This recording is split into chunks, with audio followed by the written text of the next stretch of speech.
Do you remember those times when we used to preserve our restaurant menus in our drawers to be able to order food? But now, all of us are now quite naturally accustomed to getting the most elaborate meal delivered at home by touching a few buttons on the phone. That is the power of technology to bring a behavioral shift and to create a business out of unfounded needs. In recent times, one similar business has come into the light, which is the 10-minute delivery business. The business has attracted not only startups like Blinkit, Zepto and Swiggy, but also large corporates like Tata and Reliance have jumped into the frenzy with BigBasket's BB Now and Dunzo Daily. Will this be another behavior-changing idea that could translate into a successful business, or it's just another pointless cash-burning model that won't survive long? Welcome to Upsurge, where we make finance fun, interesting and easy, as it should be. In this video, we will learn all about the business model of 10-minute delivery companies, and you can decide for yourself if it's here to stay. So, what's the 10-minute craze? As you would have observed, there were already a few startups before the 10-minute race started, which used to deliver groceries within a few hours or the next day. Then, what was the need for 10-minute delivery? Well, the strategy of these businesses is simple. They aim to provide comfort for ordering the most basic stuff to replace the regular shops and departmental stores. So the commitment for the super fast delivery is to get the services in comparison to what we are used to now. For example, if you think of getting popcorn and coke while watching a cricket match, you would get ready, go to your nearest shop and buy it, which would approximately cost about 10 to 20 minutes. Now comparatively, if the apps are taking hours to deliver the same stuff, you wouldn't be ordering there, would you? You would still plan and order the snacks in advance, but that wouldn't replace the instant fulfillment that you get in the existing regular shop model. That's the reason 10-minute delivery apps have shown extraordinary growth since the time they were introduced. And that is despite the criticisms questioning the need for such lightning deliveries for non-essential items. And with multiple companies entering this space, the 10-minute delivery has become the norm now. Even those who do not require it that fast are getting it. So, how do these companies manage to knock on your door in just 10 minutes after you hit the place order button? Let's find out.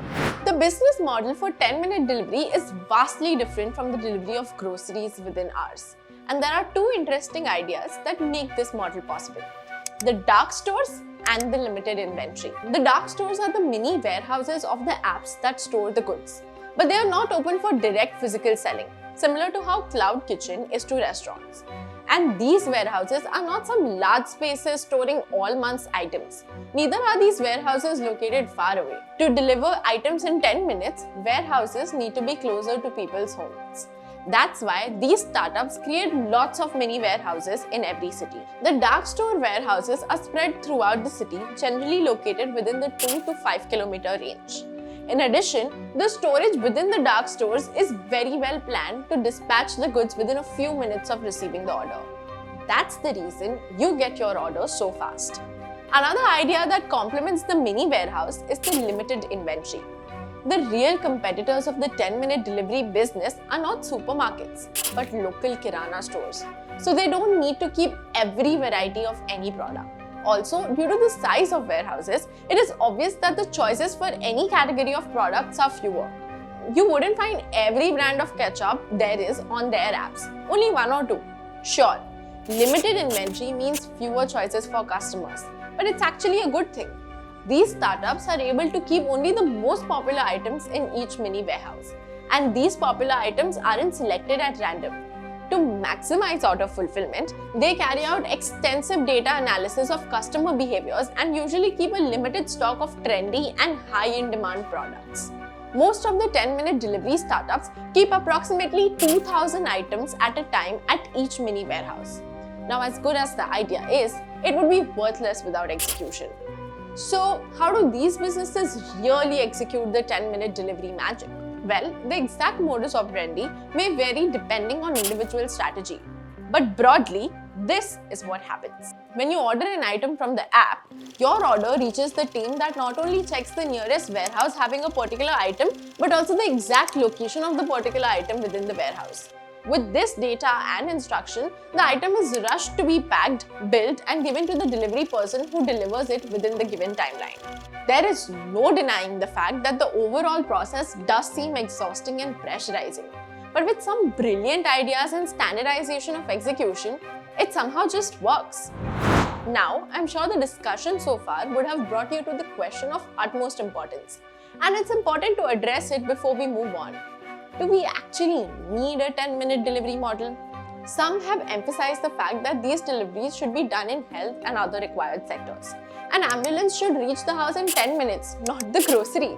Well, despite the critical discussions, the astonishing growth of customers using these apps and the number of startups and large corporates participating in this space is a testament to the fact that the business does seem futuristic.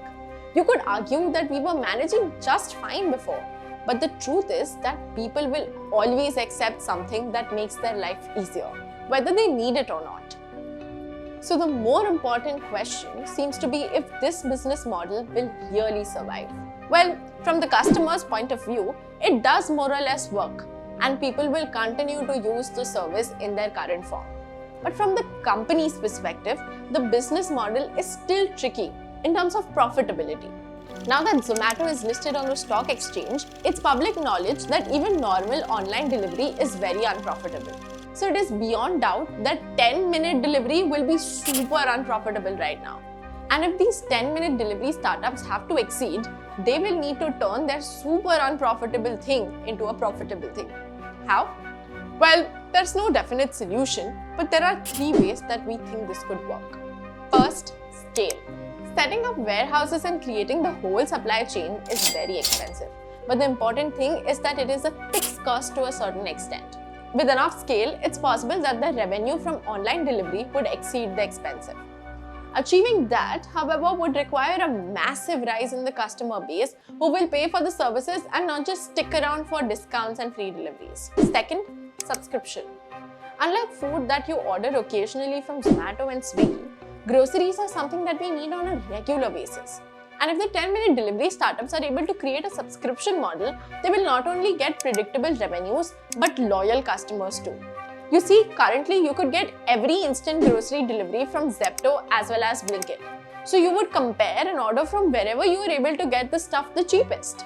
Instead, if you have already subscribed and paid to Zepto, there is no reason for you to check another competing app for cheaper deals. This is called the sunk cost fallacy. With enough paying customers and predictable revenues, these businesses will also be able to plan their costs better, which would make these businesses profitable over time. Third, own brands. Another profitable strategy could be to move up the value chain. With enough customer base, delivery startups are better positioned to create grocery items of their brand and push for their sale. Just like Amazon has its own brands like Amazon Basics and Solimo, these 10-minute delivery startups can just do the same. Usually, creating their own brands is more profitable for companies. Apart from these, there could be numerous other strategies, and any combination of those strategies could work for the 10-minute delivery business, which only time will tell. So what's your take on the business model? Do you think these businesses will survive? And if so, what should be their strategy to be profitable? We'd love to hear your thoughts in the comments. And if you're still curious to learn more finance topics in depth in a fun and simple way, subscribe to this channel and make sure you check out interesting financial courses on our website. If you enjoyed this video, please like it to show your appreciation for our efforts and consider subscribing so you don't miss out our next explainer video on finance. See you in the next video. Take care.